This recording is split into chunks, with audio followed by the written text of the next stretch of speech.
বিয়ের দিন নিজের হবু বর ইথানকে অন্য একটা মেয়েকে বিয়ে করে আনতে দেখে গোটা পৃথিবীটা যেন থমকে গিয়েছিল আমার কাছে। 4টে বছর ধরে যে মানুষটাকে ভালোবাসলাম, আজ সেই কিনা অন্য একটা মেয়েকে বিয়ে করে আনলো। নিজের চোখকে যেন বিশ্বাস করতে পারছিলাম না। টুপটাপ করে নোনা পানি গড়িয়ে পড়ছে আমার দু চোখ বেয়ে। তবে আসল ঝটকা তো তখন খেলাম যখন ইথানের বউ বেশে আর কেউ না, বরং নিজেরই বেস্ট ফ্রেন্ড ফারিহাকে দেখলাম। যে মানুষগুলোকে আমি সব থেকে বেশি বিশ্বাস করতাম তারাই কিনা আমাকে এভাবে ঠকালো। ফারিহা কী করে পারল আমার থেকে আমার সব থেকে প্রিয় জিনিসটাকে কেড়ে নিতে? মন চাচ্ছে সব কিছু ভেঙে তছনছ করে দিই। আমার সামনে দাঁড়িয়ে আছে ইথান আর তার সদ্য বিয়ে করা বউ ফারিহা। বউ বেশে ফারিহাকে অপসরীর মতন লাগছে। হয়তো এই রূপের জন্যই আমাকে ছেড়ে সে ফারিহার কাছে গিয়েছে। আমি চুপচাপ ওদের কাজগুলো দেখতে লাগলাম। ইথানের এমন কাজে উপস্থিত সবাই অবাকের সপ্তম পর্যায়ে চলে গিয়েছে। মুখের ভাষা হারিয়ে ফেলেছে। তারা এই জন্যই হয়তো এমন চুপ করে আছে। ইথানের বাবা রাগী চোখে তাকিয়ে আছে ওর দিকে। তিনি এবার রাগী গলায় বলে উঠলেন। ইথানের বাবা বললেন, এগুলো কোন ধরনের অসভ্যতা মিথান? আজকে তোমার আর লাবিবার বিয়ে, আর তুমি কি না ফারিহাকে বিয়ে করেছ? একবারও ভাবলে পর্যন্ত না লাবিবার কথা? আমাদের মান সম্মানের কথা না হয় বাদই দিলাম, কিন্তু লাবিবার যে ক্ষতি হলো আজ, তার কি হবে? সবার সামনে বসে যে হাসির পাত্র হলো আজকেও। ওর মনে কি চলছে একটা বারো কি ভেবে দেখেছ তুমি? বাবার কথা শুনে ইথান মাথা নিচু করে রইল। মনে মনে ভাবল, আজ যদি ওর আর লাবিবার বিয়েটা হতো তাহলে হয়তো এর থেকেও বেশি ক্ষতি হতো লাবিবার। ওর জীবনটাই হয়তো নষ্ট হয়ে যেত।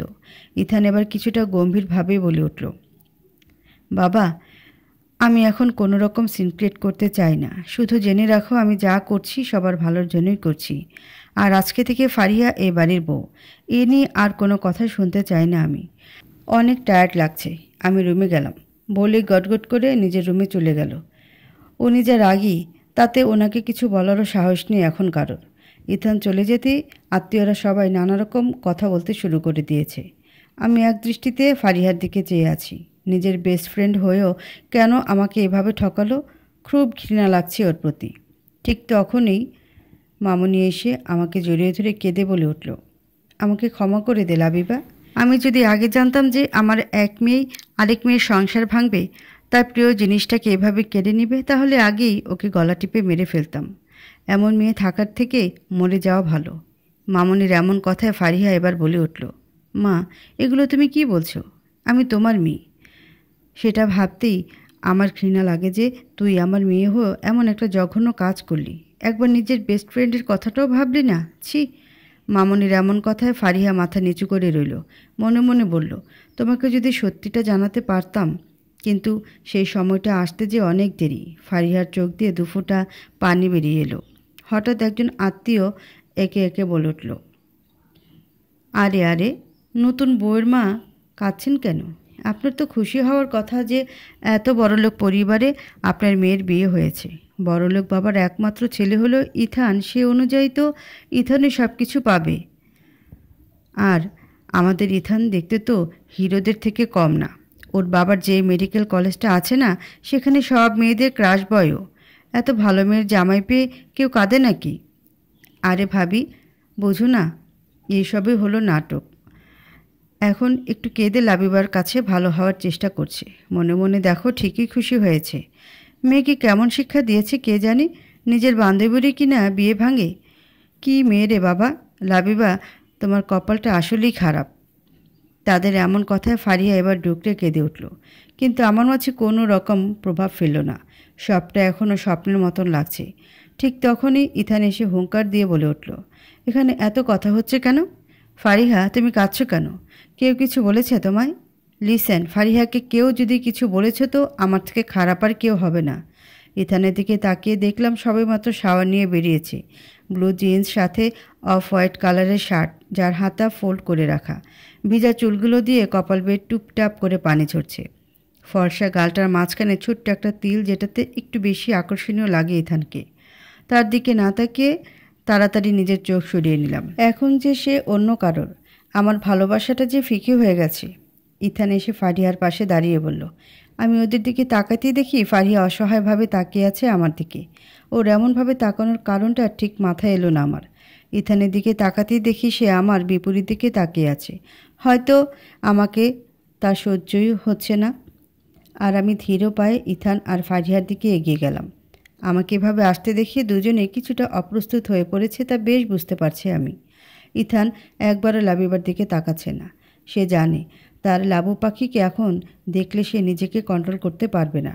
আজকে যে অনেক বড় আঘাত করে ফেলেছে সে লাবিবাকে, কিন্তু এখন তার কাছে আর কোনো উপায়ও নেই এটা ছাড়া। না হলে এত প্ল্যান সব নষ্ট হয়ে যাবে। আমি ওদের সামনে গিয়ে দাঁড়াতেই বাড়ির একজন সার্ভেন্ট এসে আমাকে এক তোড়া গোলাপ ফুল দিয়ে গেল। গোলাপের তোড়াটা হাতে নিয়ে ওদের উদ্দেশ্যে বলে উঠলাম, congratulation mister Ethan Ehsan, Adil and miss Jannatul Fariha. আমি আনন্দের সাথে আপনাদের দুজনকেই এই বাড়িতে ওয়েলকাম জানাচ্ছি। Please take this flower. বলে ফুলের তোড়াটা ফারিহার হাতে ধরিয়ে দিলাম। আর এক মুহূর্ত সেখানে না দাঁড়িয়ে থেকে নিজের রুমে এসে দরজা বন্ধ করে দিলাম। লাবিবার এমন কাজে উপস্থিত সবাই বাকরুদ্ধ। কেউ না বুঝুক, ইথান ঠিকই বুঝতে পারছে লাবিবার মনে এখন কি চলছে। নিজের প্রেয়সীকে বুঝতে যে একটু কষ্ট হয় না তার। ইথানের চিন্তার মাঝে ওর বাবা আইমান এহসান এসে গম্ভীর কণ্ঠে বলে উঠল, তুমি যথেষ্ট বড় হয়েছো ইথান। আজ তোমাকে বাবা হিসেবে একটা কথা বলতে চাই। এই কথাটা সবসময় মনে রাখবে, কাজ নিয়ে যে খেলে হাতটা কিন্তু তারই কাটে, কাচের নয়। আজকে তুমি লাবিবা মায়ের ছোট্ট মনটাকে কাচের টুকরোর মতো ভেঙে চূর্ণ বিচূর্ণ করে দিয়েছ। ভবিষ্যতে এই কাচের টুকরোর মতন মনটাই না তোমার শত্রু হয়ে দাঁড়ায়। কথাটা বলে ইথানের বাবা সেখান থেকে চলে গেলেন। তার যাওয়ার পরপরই সেখান থেকে সবাই একে একে চলে গেল। সবার মনটাই এখন ঘৃণায় ভরে উঠেছে ইথান আর ফারিহার প্রতি। তবে সবথেকে বেশি অবাক হয়েছে তারা এটা দেখে যে ইথান ছোট থেকে লাবিবা বলতে পাগল সে কিনা আজকে ফারিহাকে বিয়ে করলো। এর কারণটা কি? সবাই চলে যেতে ইথানের মা এসে বলে উঠল, চিন্তা করিস না বাবা, সব ঠিক হয়ে যাবে। তোর কিছু হবে না, দেখিস আমি তোর পাশে আছি। আমি জানি আমার ইথান বাবা লাবিবা মাকে ঠিক কতটা ভালোবাসে।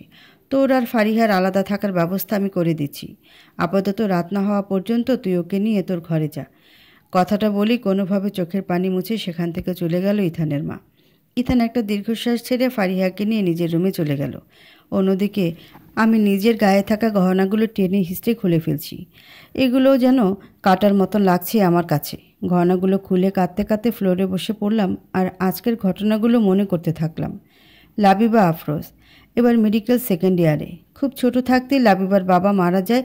সেই থেকে লাবিবা ওর মা আর ছোট বোনকে নিয়ে আইমান এহসান ওরফে ওর বড় কাকাইয়ের বাসায় থাকে। বাবা না থাকলে লাবিবা কখনো বাবার অভাব বোঝেনি। এতটাই ভালোবাসা দিয়ে বড় করেছে লাবিবাকে ওর বড় কাকাই। ইথান হলো ওর বড় কাকুর একমাত্র ছেলে। স্টাডি কমপ্লিট করে এখন সে ডক্টর। তার বাবার নিজস্ব মেডিকেল কলেজেই সে এখন ডাক্তারি করছে। ইথানের একটা ছোট বোনও আছে, নাম অর্থি। আজ ইথান আর লাবিবার বিয়ের কথা ছিল। খুব আয়োজনের সাথেই বিয়েটা হচ্ছিল। কিন্তু বিয়ের ঠিক 2 ঘন্টা আগে যখন লাবিবা মনে একরাশ স্বপ্ন নিয়ে বউ সাজতে ব্যস্ত, তখন ওর ছোট বোন এসে কাঁদতে কাঁদতে বলে উঠল, আপনি ইথান ভাই বিয়ে করে ফেলছে, তোমাকে সবাই বাইরে ডাকছে, প্লিজ চলো। লোবার কথা শুনে যেন আকাশ থেকে পড়লাম আমি। এগুলো কি বলছে ও? ইথান কখনোই এমন করতে পারে না। ও তো আমাকে সেই ছোটবেলা থেকে ভালোবাসে। তাহলে এগুলোর মানে কি? আমি লোবাকে কাঁপা কাঁপা গলায় বলে উঠলাম, তুই মজা করছিস তাই না আমার সাথে? দেখ লোবা, এমন মজা আমার একটুও পছন্দ না। আমার কথা শেষ হতে না হতে লোবা আমার হাতটা ধরে টানতে টানতে বাইরে নিয়ে গেল। সেখানে গিয়ে জানতে পারলাম সত্যি আমার ভালোবাসার মানুষটা বিয়ে করে নিয়েছে। নিজেকে তখন একটা তুচ্ছ জিনিস মনে হচ্ছিল। তবে ইথানের বউ বেশে যখন নিজেরই বেস্ট ফ্রেন্ডকে দেখলাম তখন স্তব্ধ হয়ে গেলাম। এইভাবে সবাই ঠকালো আমাকে। আর কিছু ভাবতে পারছি না। সব যেন আজকে অগোছালো লাগছে। ওয়ার্ড্রপ থেকে একটা গাঢ় নীল রঙের 3 পিস বের করে নিয়ে ওয়াশরুমে চলে গেলাম শাওয়ার নিতে। শাওয়ার ছেড়ে দিয়ে তার নিচে বসে কাঁদতে রইলাম। আজ যেন নিজের চোখের পানি বাদ মানছে না। অন্যদিকে ফারিহাকে ঘরে নিয়ে দরজাটা লক করে দিই ইথান। কোনো কথা না বলে দুম করে সোফায় বসে পড়ে। ইথানকেও কেমন জানি অগোছালো লাগছে ফারিহার কাছে। ফারিহা ইথানের সামনে গিয়ে মাথা নিচু করে মিনমিনে কণ্ঠে বলে উঠল, ইথান ভাইয়া, লাবিবাকে সত্যিটা না বলে আমরা কি ঠিক করছি? ও অনেক কষ্ট পাচ্ছে ভাইয়া। আর ওকে এই অবস্থায় দেখে যে আপনি তার দ্বিগুণ কষ্ট পাচ্ছেন। ফারিহার কথা শুনে ইথান নিশ্চুপভাবে ফারিহার দিকে তাকালো। ওকে কিছু বলতে যাবে ঠিক তখনই করিডোরের দরজা দিয়ে ওদের রুমে একজন ছেলে প্রবেশ করলো। ছেলেটার মুখ রুমাল দিয়ে ঢাকা থাকলেও ফারিহার তাকে চিনতে একটুও সময় লাগলো না। এক প্রকার দৌড়ে গিয়ে ছেলেটাকে আষ্টে পৃষ্ঠে জড়িয়ে ধরে হু হু করে কেঁদে দিল। ইথান চুপচাপ ওদের দেখছে। ফারিহার এমন কাণ্ডে প্রথমে ছেলেটা অবাক হলেও পরে নরম কণ্ঠে বলে উঠল, এই পাগলি, এভাবে কাঁদছো কেন? দেখো আমি চলে এসেছি তো, প্লিজ এভাবে কান্না করো না। তুমি জানো আমার উপর লাবিবা খুব অভিমান করেছে, মাও খুব রেগে আছে আমার উপর। ইনফ্যাক্ট এই বাড়ির প্রত্যেকেই রেগে আছে আমার উপর। আমি সবাইকে কষ্ট দিয়ে ফেলছি। ফারিহার কথা শুনে ছেলেটা কিছু বলবে ঠিক তখনই দরজায় নক পড়ে কারোর।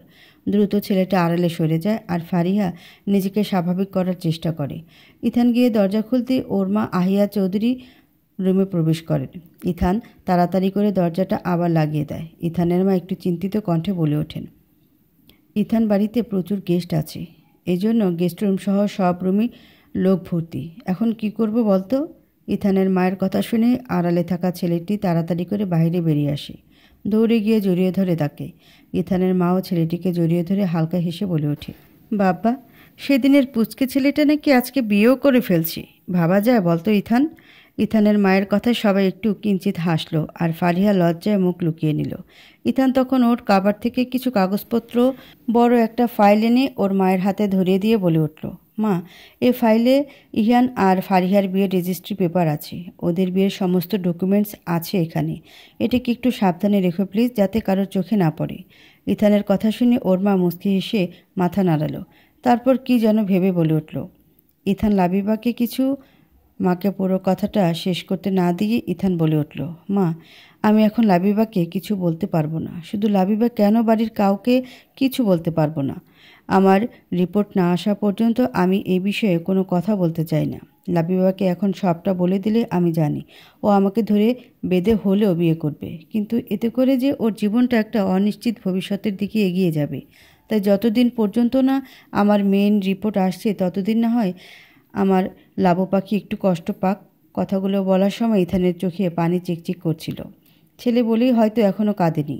ইথানের তার লাবু পাখিকে খুব দেখতে ইচ্ছা করছে, কিন্তু লাবিবার সামনে যাওয়ার ক্ষমতা যে তার নেই এখন। ফারিহা বুঝতে পারল সবার মনটাই খারাপ হয়ে গেছে, তাই কথা ঘোরানোর জন্য বলে উঠল, মামুনি, এসব কথা এখন বাদ দাও, আর এটা বলো যে ইথান ভাই এখন কোথায় ঘুমাবে? ফারিহার কথা শুনে ইহান মজার ছলে বলে উঠল, কোথাও জায়গা না পেলে বাড়ির গার্ডেনে গিয়ে ঘুমাতে পারিস, ঠান্ডা আবহাওয়ায় ভালোই হবে ঘুমটা। ইহানের কথায় ইথান দাঁত কেলিয়ে হেসে দিয়ে বলে উঠল, সমস্যা নেই, তোর রুম তো ফাঁকা আছে, তুই তো এখানে বাসর করবি তোর বউয়ের সাথে, আমি না হয় তোর রুমে গিয়েই দেবদাস হয়ে ঘুমাবো। ইথানের কথা শুনে ইহান ফারিহার দিকে একটু ডেভিলভাবে তাকালো। এদিকে ফারিহা লজ্জায় লাল নীল হয়ে যাচ্ছে। ইথানের মা ছেলে মেয়েদের এমন লাগাম ছাড়া কথা শুনে তাড়াতাড়ি করে ফাইলটা নিয়ে রুম থেকে বেরিয়ে গেল। লাবিবা সবে মাত্র শাওয়ার নিয়ে বেরিয়েছে। অতিরিক্ত ভেজার ফলে চোখ দুটো ফুলে উঠেছে, চুল দিয়ে টুপটাপ করে পানি ঝরছে। ড্রেসিং টেবিলের সামনে গিয়ে নিজেকে দেখে একটা তাচ্ছিল্যের হাসি দিল সে। অতঃপর রুমের মধ্যে ছড়িয়ে থাকা গহনাগুলো ভালোভাবে গুছিয়ে নিল সে। এগুলো তো ইথানের বউয়ের জন্য ওর মা গড়িয়েছিল। যেহেতু ইথানের বউ এখন অন্য কেউ, তাই গহনাগুলোর মালিকও সে। তাকে ঠিকভাবে ফিরিয়ে দিতে হবে সব কিছু।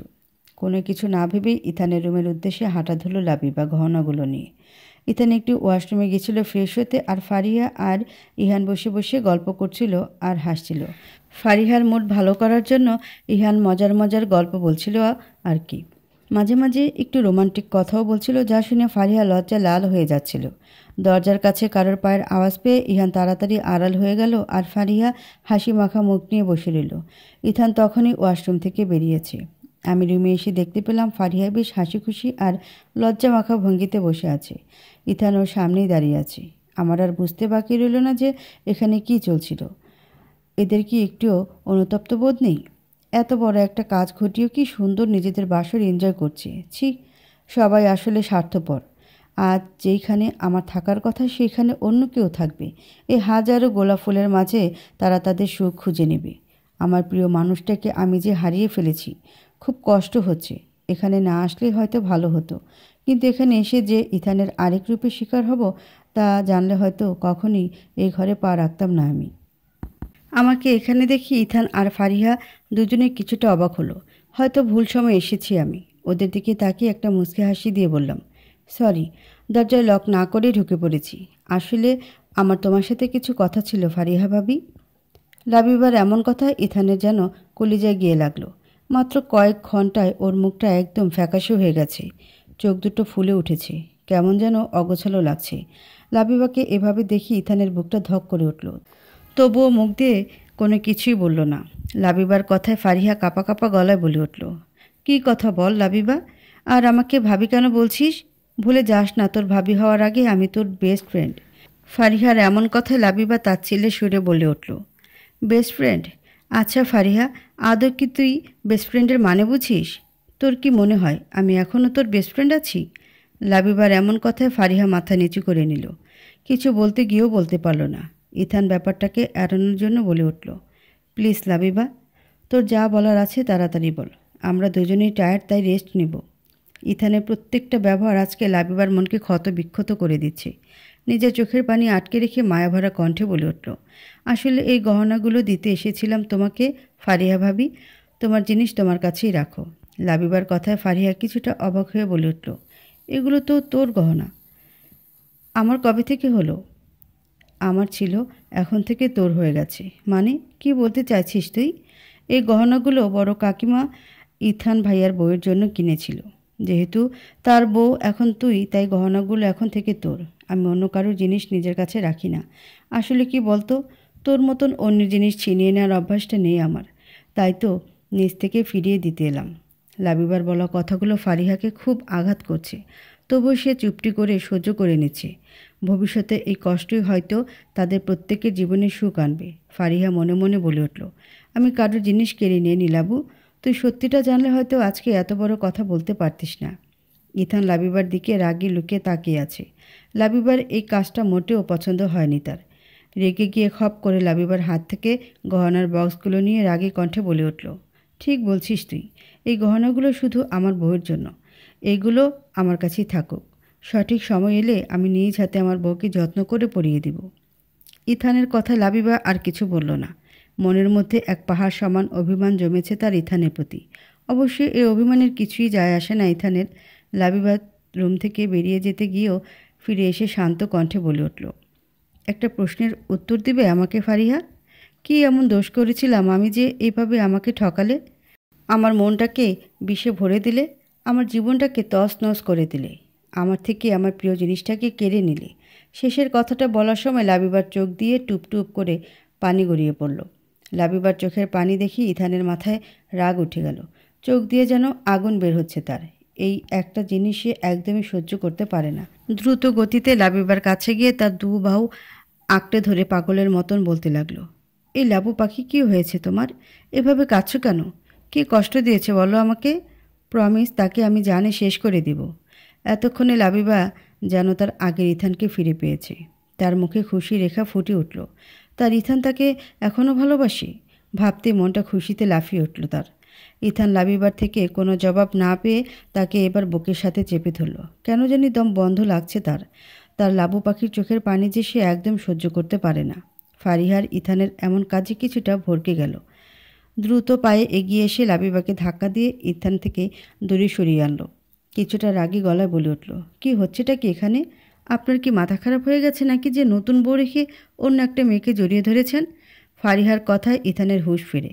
সে বুঝতে পেরে নিজেকে কন্ট্রোল করার চেষ্টা করে অন্যদিকে মুখ ঘুরিয়ে বলে উঠল, এখান থেকে যা লাবিবা, তোর ওই নেকা কান্না দেখলে আমি আগের মতো নিজেকে কন্ট্রোল করতে পারি না। দূর হয়ে যা প্লিজ। আজকে আমাদের বাসর রাত, এখানে এসে আমাদের ডিস্টার্ব করিস না তো। ইথানের এইটুকু কথা শুনেই লাবিবার মুখের হাসি বিলীন হয়ে গেল। তার প্রতিটি কথা লাবিবার বুকে তীরের মতন বাঁধল। 1 মিনিটে কেমন পাল্টে গেল উনি। এই মানুষটা আসলেই খুব খারাপ, মিনিটে মিনিটে রং বদলায়। সরি আপনাদের টাইম ওয়েস্ট করার জন্য, কথাটা কোনোভাবে বলেই দৌড়ে নিজের ঘরে চলে গেল লাবিবা। অন্যদিকে লাবিবা চলে যেতেই ইথান ফারিহার কোনো কথা না শুনে সোজা ইহানের রুমে গিয়ে দরজা বন্ধ করে দিল। কিছু ভালো লাগছে না তার। আবার সে তার লাবু পাখিকে অনেক আঘাত দিয়ে ফেলল। চোখে পানি টলটল করছে তার। লাবিবা রুমে এসে দরজা লক করে ফ্লোরে বসে হিচকি তুলতে তুলতে কাঁদতে রইল। খুব কষ্ট হচ্ছে তার। মনে হচ্ছে ইথানের রুমে না গেলেই হয়তো ভালো হতো। অন্তত এই কথাগুলো তো আর শুনতে হতো না তাকে। আজকে রাতটা তার জীবনের সব থেকে জঘন্য রাত, যে রাতে কিনা তার প্রিয় মানুষটা অন্য কাউকে ভালোবাসা ভরিয়ে দিবে। এমন রাত যেন কোনো মেয়ের জীবনে না আসে, আমার শত্রুর জীবনেও না। কথাগুলো ভাবতে থাকলো আর কাঁদতে রইল সে। হেঁচকি তুলতে তুলতে হঠাৎ করে লাবিবা লক্ষ্য করলো তার ঠোঁটের উপর গরম কিছু তরল জাতীয় গড়িয়ে পড়ছে। ঠোঁটে হাত রাখতেই লাল জিনিস দেখতে পেয়ে 1 সেকেন্ডে বুঝে গেল যে এটা রক্ত। মুহূর্তেই তার মাথায় চক্কর দিয়ে উঠল। এই রক্ত, এটা কোথা থেকে আসলো? নিজের নাকে হাত দিতে এবার গল গল করে রক্ত পড়তে শুরু করলো লাবিবার। বুঝতে পারলো এটা তার নাক থেকে বের হচ্ছে, কিন্তু নাকে তো আঘাত লাগেনি তার। তাহলে এমন কেন হচ্ছে? রক্তের গতি সেকেন্ডে সেকেন্ডে বেড়ে চলেছে। লাবিবার এবার শ্বাস নিতে কষ্ট হচ্ছে। টিস্যু দিয়ে মুছতে মুছতে এক বক্স প্রায় শেষ। এবার লাবিবার কেমন জানি লাগছে। চোখে সব কিছু ঝাপসা দেখতে পাচ্ছে। বুঝতে পারছে না হচ্ছেটা কি তার সাথে।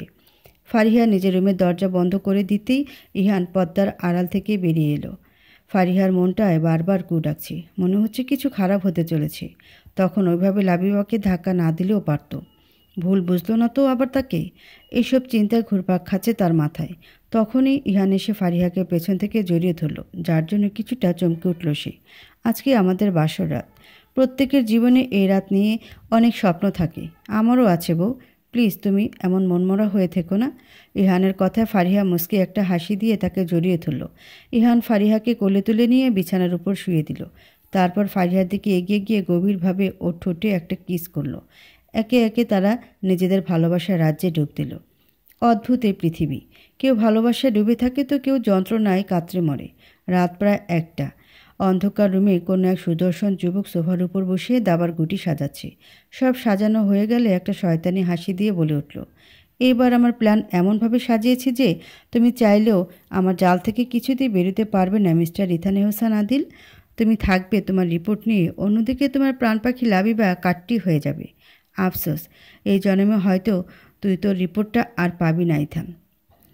আর পেলেও ততদিনে তোর লাবিবা শেষ। সোফার উপর চোখ বুজে বসে আছে ইথান। কিছুতেই তার ঘুম আসছে না। আজকের দিনটা যেন একটা স্বপ্নের মতন লাগছে তার কাছে। জীবনে প্রথমবার সে তার লাবু পাখিকে এত কষ্ট দিয়েছে। ভাবতেই তার চোখ বেয়ে পানি গড়িয়ে পড়ছে। হঠাৎ রুমের দরজা নক পড়তে চমকে উঠল সে। এত রাতে কে এলো আবার? আর তার থেকেও বড় ভয় হলো যদি ইথানকে এই সময়ে এখানে কেউ দেখে নেয় তাহলে সব গণ্ডগোল হয়ে যাবে। ইথানের চিন্তার মাঝে ওর মা দরজার ওপাশ থেকে চিন্তিত কণ্ঠে বলে উঠল, ইথান আমি এসেছি, দরজাটা খোল বাবা। এত রাতে মাকে এখানে আসতে দেখে বেশ অবাক হলো ইথান। তাড়াতাড়ি করে দরজা খুলে দিয়ে বিচলিত কণ্ঠে বলে উঠল সে, মা তুমি এত রাতে এখানে? সব ঠিক আছে তো? তোমার শরীর ঠিক আছে তো? ইথানের প্রশ্নের কোনো উত্তর না দিয়ে তার মা রুমে ঢুকে দরজাটা বন্ধ করে দিল। মায়ের এমন কাজে ইথান ভ্রুকুচকে তাকিয়ে রইল। ইথানের মা ইথানকে নিয়ে বিছানার উপর বসিয়ে দিয়ে মায়াভরা কণ্ঠে বলে উঠল, সব ঠিক আছে, শুধু আমার ছেলেটাই ঠিক নেই। খুব কষ্টে আছে যে সে। আমি তো তার মা, তাই সব বুঝি। মায়ের এমন কথা ইথান আর নিজেকে সামলে রাখতে পারল না। মায়ের কোলে মাথা রেখে তার হাতটা জড়িয়ে ধরে ডুকরে কেঁদে উঠল সে। কান্না জড়িত কণ্ঠে বলে উঠল, আম্মু আমি ঠিক আছি, তুমি চিন্তা করো না প্লিজ। আমার মাথায় একটু হাত বুলিয়ে দেবে? ঘুম আসছে না যে একদম। ইথানের কথায় তার মা মুচকি একটা হাসি দিয়ে ইথানের মাথায় হাত বুলিয়ে দিতে লাগলো। আসলে পৃথিবীতে আপন বলতে কেউ যদি থাকে তাহলে সে শুধু মা। হাজার কষ্টের সময় কেউ পাশে না থাকলেও মা ঠিক থাকে। মায়ের স্নেহ পেয়ে ইথানের প্রায় ঘুম চলে এসেছে। ঠিক তখনই তার মা কিছুটা অন্যমনস্ক হয়ে বলে উঠল, আচ্ছা ইথান, তুই কি একটা জিনিস খেয়াল করেছিস? তোর বিয়ের দিনই তোকে ডক্টর রিমান ফোন করে বলল যে তুই কখনো বাবা হতে পারবি না। এই কথাটা তো উনি আগেও বলতে পারতো, তাহলে হয়তো আজ এত বড় সিক্রেটটা হতো না। হঠাৎ মায়ের কথা ইথান চমকে উঠে চোখ মেলে তাকালো। কিছুক্ষণ মায়ের দিকে চুপ করে তাকিয়ে থেকে শান্ত কণ্ঠে বলে উঠল, তুমি ঠিক কী বলতে চাইছো আম্মু? ক্লিয়ার করে বলো তো। ইথানের মা এবার কিছুটা আমতা আমতা করে বলে উঠল, দেখ ইথান, ডক্টর রিমান যে তোর বাবার খুব ভালো বন্ধু তা আমরা সবাই জানি। তাই তো ওনার মেয়ের ডেলিভারির সময় ব্লাডের প্রয়োজন হলে তুই এক কথায় রাজি হয়ে গেছিলি ব্লাড দিতে। রক্ত দেওয়ার পর সব মানুষেরই শরীর দুর্বল লাগে, কিন্তু পরে সেটা ঠিক হয়ে যায় আস্তে আস্তে। বাট তোর দুর্বলতা কিছুতেই সেরে উঠছিল না, যার জন্য তোকে কিছু টেস্ট করাতে দিয়েছিল তোর রিমান আঙ্কেল। এই পর্যন্ত সব কিছু ঠিক আছে, কিন্তু আমাদের নিজেদের হসপিটাল থাকা সত্ত্বেও তিনি জোর করে তোর টেস্টগুলো ওনার হসপিটালে নিয়ে গিয়ে করালেন কেন? তারপর আবার এই টেস্টগুলোর রিপোর্ট আজকেই দিল তোকে, যেখানে কি না স্পষ্ট লেখা আছে তুই কোনোদিন বাবা হতে পারবি না। আমার জানা মতে উনি তোকে যে টেস্টগুলো দিয়েছিল সেগুলোর রিপোর্ট আসতে কিন্তু এত সময়ও লাগে না। মানে আরও আগে টেস্টের রেজাল্ট আসার কথা, বাট এলো ঠিক তোর বিয়ের দিন। বিষয়টা বেশ অদ্ভুত নয় কি? এতক্ষণ মায়ের কথাগুলো মন দিয়ে শুনছিল ইথান। তার মায়ের গোয়েন্দা ভাবটা এখনও যায়নি, তাই তো সব বিষয় এত খুঁটিয়ে খুঁটিয়ে দেখে। ইথান মায়ের দিকে তাকিয়ে স্বাভাবিকভাবেই উত্তর দিল, আম্মু তুমি একটু বেশি সন্দেহ করছো। আসলে আঙ্কেলের মেয়েকে ব্লাড দিতে গিয়ে আমি অসুস্থ হয়ে পড়ি, তাই আঙ্কেল নিজে থেকে আমার ট্রিটমেন্টটা করাতে চেয়েছিল। আর আঙ্কেল তো খুব বিখ্যাত একজন ডক্টর, অনেক পেশেন্ট আসে তার কাছে, খুবই ব্যস্ত মানুষ, তাই হয়তো আমার রিপোর্টগুলো চেক করে দিতে ওনার এত সময় লাগছে। তুমি শুধুই চিন্তা করছো মা, এগুলো বাদ দাও। আসল সত্যি তো এটাই যে আমি কখনো বাবা হতে পারবো না। চুপ কর ইথান, রিপোর্ট তো ভুলও আসতে পারে, মানুষ মাত্রই তো ভুল হয়। আর তাছাড়া তোর মা আমি, ছোটবেলা থেকে তোকে বড় করেছি, কখনো তোর মাঝে এমন কোনো সমস্যা দেখিনি আমি যাতে মনে হয় যে তুই কোনোদিন বাবা হতে পারবি না। ইনফ্যাক্ট তোর বাবাও তো একজন ডক্টর, নিজের ছেলের এমনটা হলে সেও তো বুঝতো। আমার কেন জানি মনে হচ্ছে কোথাও কোনো ঘাপলা আছে। মায়ের কথায় ইথান কোনো উত্তর দিল না। এখন এসব নিয়ে কথা বলতে ভালো লাগছে না তার। আসলে তার মা একটু বেশি সন্দেহ করে, পুলিশে চাকরি দিলে ভালো হতো। এসব কথা ভাবতে ভাবতেই কখন ঘুমিয়ে গেল নিজেও টের পেল না। আসলে মায়ের কোলে শুলে হয়তো এক অদ্ভুত শান্তি আসে, যা শত কষ্টের মাঝেও আপনা আপনি ঘুম পাড়িয়ে দেয়। জানালা ভেদ করে সকালের মিষ্টি রোদের আলো লাবিবার মুখে পড়তেই নড়ে উঠল সে। আস্তে আস্তে চোখ মেলে তাকালো চারিদিকে, ভালোভাবে লক্ষ্য করে দেখলো ও মেঝেতে ঘুমিয়ে আছে। ফ্লোরের টাইলসে রক্ত দেখতেই আটকে উঠল সে। গতকালকে রাতের কথা ভাবতেই মনে পড়ল যে সে নিঃশ্বাস নিতে না পেরে এখানে অজ্ঞান হয়ে গেছিল। কোনো রকমে উঠে ড্রেসিং টেবিলের সামনে গিয়ে নিজের মুখের দিকে তাকাতেই কলিজার পানি শুকিয়ে এলো তার। নাকের সাইডে স্পষ্ট রক্তের ছোপ লেগে আছে। তাড়াতাড়ি করে ওয়াশরুমে গিয়ে মুখটা ধুয়ে নিল সে। এই অবস্থায় বাইরে গেলে সবাই নানা রকম প্রশ্ন করবে, যা মোটেও চাইছে না সে। রুমে এসে মুখ মুছতে মুছতে ফ্লোরের দিকে তাকাতেই একরাশ চিন্তা এসে ভর করলো তার মাথায়।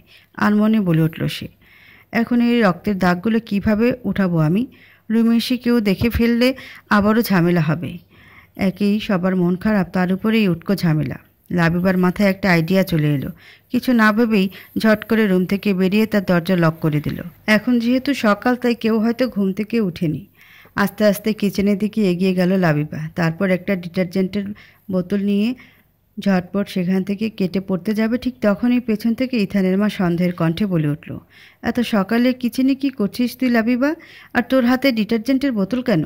পেছন থেকে বড় কাকিয়ার কথা শুনে লাবিবা কিছুটা চমকে উঠল। পেছনে ঘুরে কিছুটা ঘাবড়ে গিয়ে বলে উঠল, আসলে আমার ওয়াশরুমের ডিটারজেন্টটা শেষ হয়ে গেছিলো, তাই আরেকটা নিতে এলাম কাকিয়া। ও, তা সার্ভেন্টকে বললে পারতি, শুধু শুধু নিজে কেন কষ্ট করে নিতে এলি? ওই পানি খেতে এসেছিলাম, তাই ভাবলাম আমিই নিয়ে যাই। কথাটা বলে কোনোভাবে পাশ কাটিয়ে চলে গেল লাবিবা। আর ইথানের মা কিছুটা অবাক হলো। সাধারণত লাবিবা কিচেনে তেমন একটা আসে না, তাহলে আজ হঠাৎ ডিটারজেন্টের বোতল নিতে কেন এলো? আনমনে বলে উঠল, উফ, আমি হয়তো একটু বেশি সন্দেহ করছি। ইথান ঠিকই বলে।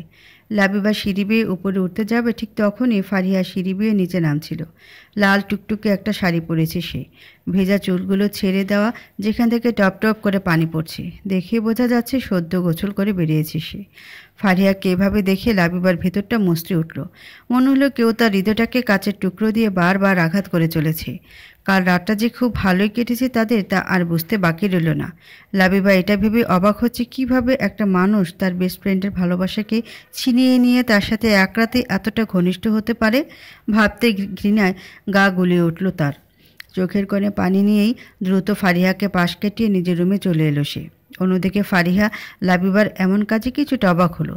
কিছুক্ষণ চুপ করে দাঁড়িয়ে থেকে কিচেনে চলে গেল সবার জন্য সকালে নাস্তা বানাতে। লাবিবার রুমে এসে চোখের জল মুছতে লাগলো। কিছুটা তাচ্ছিল্যের সুরে বলে উঠল, যে ভালোবাসা আমি পেয়েছি তা যেন অন্য কেউ না পায়, আমার শত্রুও না। আর কিছু না ভেবে ফ্লোরে ডিটারজেন্ট ছড়িয়ে দিয়ে ওয়াশরুম থেকে বালতি ভরে পানি নিয়ে এলো সে। বালতিটা উঁচু করার সময় বেশ কষ্ট হচ্ছিল তার। অন্য সময় এমনটা হয় না, কিন্তু আজ কী হলো বুঝতে পারছে না। নিজের কাপড় থেকে পুরনো একটা জামা নিল সে, যদিও জামাটা খুব পুরনো না। জামাটা পানিতে ভিজিয়ে ফ্লোরটা মুছতে দিল। আস্তে আস্তে রক্তের দাগগুলো উঠে যাচ্ছে, কিন্তু লাবিবার নিঃশ্বাসও কেমন যেন ভারী হয়ে আসছে। নিঃশ্বাস নিতে কষ্ট হচ্ছে ওর, তবুও খুব কষ্টে ফ্লোরটা মুছে ফেলল সে। বালতির দিকে চেয়ে দেখলো তার মধ্যে থাকা পানিটা লাল হয়ে গিয়েছে একদম। সকাল 8টা। বাড়ির সব ছেলেমেয়েরা নিচে খেতে চলে এসেছে, বাকিরা এখনও ঘুমোচ্ছে। আসলে ভার্সিটিতে যাবে তাই এত তাড়াতাড়ি করে উঠে পড়েছে। মূলত ইথান আর ফারিহার বৌভাতের অনুষ্ঠানে থাকতে চায় না বলে আজকে ভার্সিটিতে যাচ্ছে তারা, নয়তো তাদেরকে ঠেলে গুতেও সেখানে পাঠানো যায় না। ইথানের মা ছেলে মেয়েদের এত তাড়াতাড়ি উঠতে দেখে বেশ অবাক হলো, তবুও কিছু না বলে তাদেরকে খাবার দিল। হয়তো রাতে খায়নি বলে এখন খুব সকালেই খিদে লেগে গিয়েছে। খাবার টেবিলে খেতে বসে ঘটল আরেক বিপত্তি। একজন সার্ভেন্ট এসে ওদেরকে খাবার পরিবেশন করে দিল। অর্থি যখনই একটা স্যান্ডউইচ মুখে দিবে ঠিক তখনই ওর মা বলে উঠল, আজকে জানিস ফারিহা সব খাবার নিজের হাতে বানিয়েছে। আমি কত করে বললাম নতুন বউ হয়ে এগুলো করা লাগবে না, তবুও আমার কথা শুনলো না। বলল আজকে সবার জন্য ও নিজেই খাবার বানাবে। কত লক্ষ্মী মেয়ে দেখলি। অর্থির কথাটা শুনেই যেন মাথায় ধপ করে আগুন জ্বলে উঠল। এই ফারিহাকে এখন তার একদম সহ্য হয় না। স্যান্ডউইচটা প্লেটে রেখে ধাক্কা দিয়ে প্লেটটা সরিয়ে দিল সে। এখন যে এখানে খুব বড় সিন ক্রিয়েট করবে অর্থি, তা বেশ ভালোই বুঝতে পারছে ইথানের মা। ঠিক তখনই অর্থি উঠে দাঁড়িয়ে রেগে চিৎকার করে বলে উঠল, আমাদের সবার কাছে ভালো সাজার জন্য এই নাস্তাগুলো বানিয়েছো তুমি, তাই না? তোমার মতন একটা শয়তান মনের মেয়ে আর কী বা করতে পারে? আমার মায়ের মাথাটা তো খেয়ে নিয়েছো একদিনে, এখন আমাদেরটা খাওয়ার চেষ্টা করছো, তাই না? লিসেন, আমি সবার উদ্দেশ্যে বলছি, এই বাড়িতে নেক্সট টাইম যদি এই মেয়েটার বানানো খাবার কেউ আমাকে খেতে দেয়, তাহলে সেদিনই আমি এই বাড়ি ছেড়ে হোস্টেলে চলে যাব। Everybody got it. কথাগুলো বেশ জোরে বলল অর্থি। তার কথা শুনে ইথানের আম্মু একটু রেগে গিয়ে কড়া গলায় বলে উঠলেন, অর্থি, এগুলো কোন ধরনের অসভ্যতামি? ও তোমার বড়, রেসপেক্ট দিয়ে কথা বলো। আর বাড়ি ছেড়ে চলে যাবে মানে কি এসবের? চুপচাপ খাবারটা খেয়ে নাও। অর্থি এবার আরও রেগে গিয়ে বলে উঠল, রেসপেক্ট? এ মেয়েটা কালকে যা করেছে তারপরে কি তোমার মনে হয় আম্মু যে ও রেসপেক্ট পাওয়ার যোগ্য?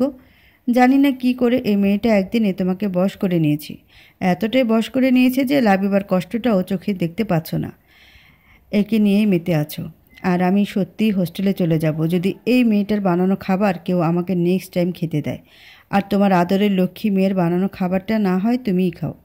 কথাগুলো বলে গটগট করে ওখান থেকে বেরিয়ে আসলো অর্থি ভার্সিটিতে যাওয়ার জন্য।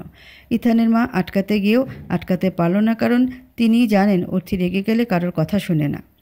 তিনি ফারিহার দিকে চেয়ে দেখলেন সে মাথা নিচু করে দাঁড়িয়ে আছে, চোখের কোণে পানি চিকচিক করছে। টেবিলে বসে থাকা বাক্যদের উদ্দেশ্যে উনি কিছু বলতে যাবে তার আগেই লোবা বলে উঠল, কাকিয়া, আমার কলেজে দেরি হয়ে যাচ্ছে, আমার যেতে হবে, আসি। আসি মানে? আজকে ফারিহা আর ইহানের বৌভাত, আর তুই কি না কলেজ যাচ্ছিস? ফারিহা আর ইমন মানে? ইথানের মা এবার বুঝতে পারল যে উনি মুখ ফুসকে ইহান বলে ফেলেছে। তাড়াতাড়ি করে বলে উঠল, আরে ইথান হবে? আসলে দুই ভাইয়ের নামটা এত মিলিয়ে রাখানো হয়েছে যে বলতে গেলে গুলিয়ে যায়। ইথানের মায়ের কথায় লোভা কিছুটা বিরক্তি নিয়ে বলে উঠল, কাকিয়া, কালকে আমার আপুর বিয়ে ভেঙে গেছে। এরপরে কি তোমার মনে হয় যে মেয়েটা আমার আপুর বিয়ে ভেঙেছে তার বৌভাতের অনুষ্ঠানে আমি থাকব? লোবার কথায় ইথানের মা চুপ হয়ে গেল। আসলেই তার এখন কিছু বলার ভাষা নেই। কিছু বলতে গেলে সত্যিটা বলে দিতে হবে, যা মোটেও করা যাবে না এখন। কাকিয়ার থেকে কোনো উত্তর না পেয়ে লোবা আস্তে করে তার ব্যাগটা নিয়ে চলে গেল। এইবার লাবিবার ছোট কাকুর ছেলে রুশান উঠে দাঁড়িয়ে বলে উঠল, আসলে কাকিয়া, আমার না কলেজে অনেক ইম্পর্টেন্ট একটা ক্লাস আছে, তারপর আবার একটা টেস্টও আছে, আজকে যেতেই হবে। অলরেডি অনেক দেরি হয়ে গেছে, এখন খেতে গেলে আরও দেরি হয়ে যাবে। আমি বরং ক্যান্টিন থেকে কিছু খেয়ে নিব, এখন আসি। হ্যাঁ। রোশানের কথা শুনে ইথানের মা একটা দীর্ঘশ্বাস ফেলল। এখন মনে হচ্ছে ফারিহা খাবারটা বানিয়েছে সেটা না বললেই ভালো হতো, অন্তত সবাই খেয়ে তো যেত। আস্তে আস্তে লাবিবার বাকি কাজিনরাও নানা বাহানা দিয়ে না খেয়ে চলে গেল। ফারিহা এখনও চুপ করে দাঁড়িয়ে আছে। ইথানের মা এবার ফারিয়ার কাছে গিয়ে মিষ্টি একটা হাসি দিয়ে বলে উঠল, মন খারাপ করিস না মা, কেউ খায়নি তো কি হয়েছে, আমি খাবো। সবাই এখন থেকে তোকে ভুল বুঝলে যেদিন সবাই আসল সত্যিটা জানতে পারবে সেদিন সব ঠিক হয়ে যাবে। যখন সবাই জানতে পারবে তুই ইথানের না বরং এ বাড়ির মেজ ছেলে ইহানের বউ, সেদিন সবাই অনেক খুশি হবে দেখিস। ইথানের মায়ের কথায় ফারিহা কান্না মিশ্রিত কণ্ঠে বলে উঠল, কাকিয়া, এই কথাটা তো আমরা এখনই বলে দিতে পারতাম, তাহলে সবাই এত কষ্ট পেত না। কিন্তু এ বাড়ির একটা বাজে নিয়মের জন্য এত বড় খেলা খেলতে হচ্ছে আমাদের। হ্যাঁ রে মা, ইথানের সাথে লাবিবার বিয়েটা আমরা আলাদা উপায়েও ভাঙতে পারতাম। তোর আর ইথানের এই বিয়ের নাটকটা করতে হতো না অ্যাটলিস্ট। বাট এই বাড়িতে এমন কিছু নিয়ম আছে যা আজকে আমাদের এত বাজে একটা জায়গায় এনে দাঁড় করিয়েছে। আর ইথানের দিদুন যতদিন বেঁচে আছে ততদিন এই নিয়ম কেউ হয়তো ভাঙতে পারবে না। কথাগুলো বলি একটা দীর্ঘ নিঃশ্বাস ছাড়ল ইথানের মা। ফারিয়া আর কিছুই বলল না। লাবিবা সব কিছু পরিষ্কার করে ওয়াশরুমে গিয়ে একটা লম্বা শাওয়ার নিয়ে নিল। আজকে সে কলেজে যাবে বলে ঠিক করলো। বাড়িতে বসে এসব আর নিতে পারছে না সে। নিজেকে গুছিয়ে নিয়ে কলেজ যাওয়ার জন্য বের হলো রুম থেকে। দরজা লাগিয়ে সামনে হাঁটতেই ইহানকে ঘুম ঘুম অবস্থায় ইথানের ঘর থেকে বেরোতে দেখে চমকে উঠল সে। মূলত লাবিবার রুমের ঠিক 2 রুম বাদেই ইথানের রুম, যার জন্য যেতে আসতে সব সময় দেখতে পায় সে। মনে মনে ভাবতে লাগলো লাবিবা, এত সকালে তো ইহান ভাইয়া ওঠে না, তাহলে আজকে উঠল কেন? তারপর আবার ইথান ভাইয়ের রুমে কি করছিল সে? বেশ অবাক হলো সে। আবার ভাবল হয়তো কোনো কাজে এসেছিল। ফারিহা তো আগেই ঘুম থেকে উঠে গেছে। একটা দীর্ঘ শ্বাস ফেলে নিচে চলে আসলো লাবিবা। লাবিবা নিচে নামতেই ওর মা এসে ওকে খাবার টেবিলে বসিয়ে দিল। তারপর নিজের হাতেই খাইয়ে দিতে লাগলো। খাবার মাঝপথে লাবিবার কাশি উঠতে শুরু করলো। মায়ের উদ্দেশ্যে বলে উঠল সে, মা, আমার আর খেতে ইচ্ছা করছে না, জোর করো না প্লিজ। লাবিবার মা আর ওকে জোর করলো না। মেয়েটার দিকে তাকাতেও তার কষ্ট হচ্ছে। বসে বসে মেয়েটার মাথায় হাত বুলিয়ে দিচ্ছে। ঠিক তখনই সেখানে এসে উপস্থিত হলেন ইথানের বাবা। নিচে নেমে ফারিহাকে দেখে তার মেজাজটা বিগড়ে গেল। তবুও সেদিক না তাকিয়ে লাবিবার উদ্দেশ্যে বলে উঠল, লাবিবা, তুমি আজকে আমার সাথে হসপিটালে যাবে। আজকে তো তোমাদের নতুন টিচারের সাথে প্র্যাকটিক্যাল ক্লাস আছে একটা, তাই বাড়িতে বসে নাকামি না দেখিয়ে নিজের পড়াশোনায় মন দাও। চলো এখন এখান থেকে। উনি লাবিবাকে নিয়ে চলে আসবে ঠিক তখনই ইথানের মা এসে বলে উঠল, আরে খেয়ে যাবেন তো নাকি? কাল থেকে তোমার আর তোমার ছেলের নাটক দেখতে দেখতে এমনিতেই পেট ভরে গেছে, এখন আর খিদে নেই। চল লাবিবা। কথাটা বলে তিনি লাবিবাকে নিয়ে চলে গেলেন। এতক্ষণ লাবিবার ছোট কাকি আর ফারিয়া দুজনে দাঁড়িয়ে দাঁড়িয়ে সবটা দেখছিল। ইথানের বাবার মুখের উপর কথা বলার সাহস নেই তাদের, তাই চুপ ছিল। ওনারা চলে যেতে ইথানের ছোট কাকি বলে উঠল, আমার এখান থেকে কাজ নেই, আমি বরং আমার ছেলেটাকে গিয়ে ডেকে তুলি। এই ইহানটাও না, সারাদিন শুধু ঘুম আর ঘুম। এই ছেলেকে যে কবে বিয়ে দিব আর বউয়ের মুখ দেখব। নিজের পায়ে না দাঁড়ানো পর্যন্ত তো আবার বিয়েও দিতে পারবো না। কথাগুলো বলেই উনি ইহানকে ডাকতে চলে গেলেন তার ঘরে। ইথানের সকালে ঘুম ভেঙে গেছিল। তার ভালো লাগছিল না, তাই ছাদে গিয়ে একা একা প্রকৃতি অনুভব করছিল। ঠিক তখনই লাবিবা আর তার বাবাকে নিচে গাড়ি নিয়ে বেরোতে দেখে বেশ অবাক হলো সে। তাড়াতাড়ি করে নিচে নেমে মায়ের কাছে গিয়ে জিজ্ঞেস করলো, আম্মু, বাবা আর লাবিবা কোথায় গেল এখন? ইথানের মা রান্নাঘরে কাজ করছিল। ছেলের কথা শুনে শান্তভাবেই উত্তর দিল, হসপিটালে, তোর বাবার একটা ওটি আছে।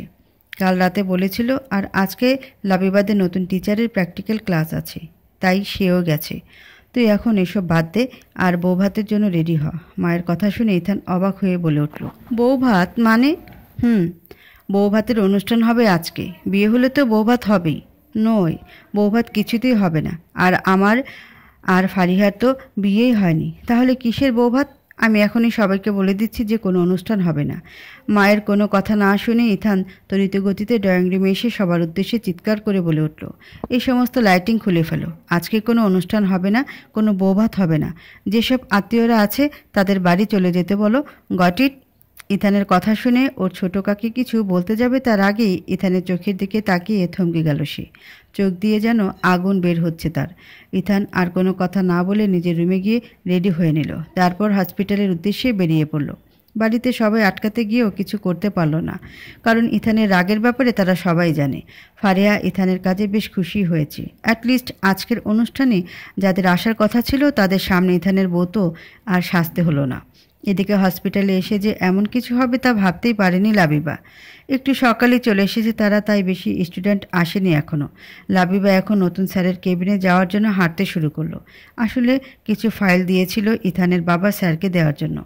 লাবিবা সেগুলো নিয়ে যেই না কেবিনে ঢুকতে যাবে ঠিক তখনই কেউ একজন এসে ওর হাতের জোরে কিছু একটা ফুটিয়ে দিয়ে সেখান থেকে পালিয়ে যায়। লোকটা মাস্ক পরেছিল বিধায় তাকে চেনা যায়নি। হাতে কিছু ফুটে যাওয়ায় লাবিবা চিৎকার করে ওঠে। ব্যথার চোখ দিয়ে পানি গড়িয়ে পড়ে। লাবিবার চিৎকার শুনে কেবিন থেকে ডক্টর রাহিক বেরিয়ে আসে। সেই লাবিবাদের নতুন স্যার। কদিন হলো এই হসপিটালে ডক্টর হিসেবে জয়েন করেছে।